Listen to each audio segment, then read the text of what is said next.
This country is on a path to falling apart solely because a large swath of this country cannot admit that they got scammed, that they can't admit that they were conned, they were the mark. They can't do it. They're incapable of admitting that they might have made a mistake, and because of that, we are potentially watching our entire economic futures disintegrate before our eyes.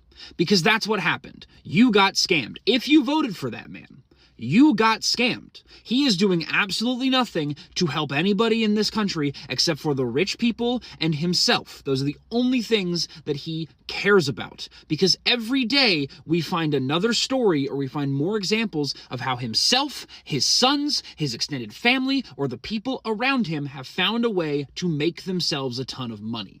There's a news story out today about the fact that he's made over 3,000 trades just this quarter alone. That's 58 on average a day.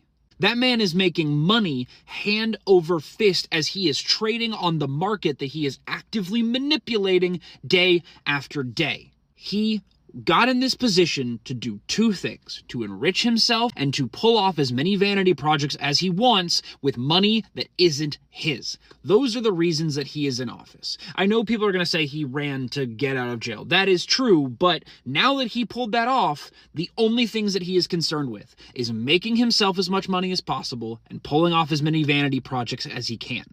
And so many people still think that he's going to do something to save them. He's going to do something to give them an economic future because they cannot admit that they were wrong. You were scammed. You were conned by a con man. It will be so much easier for everybody if you just acknowledge that you were conned, because then we might actually be able to work towards creating a future where we actually have an economic future, and we do something to punish all of the people who participated in this scam to go enrich themselves. Because if people don't admit that they got scammed, and we just keep voting for the same people who scammed them, this country's economic future is going to fall apart, and more people are just going to make money hand over fist and enrich themselves off of your tax dollars.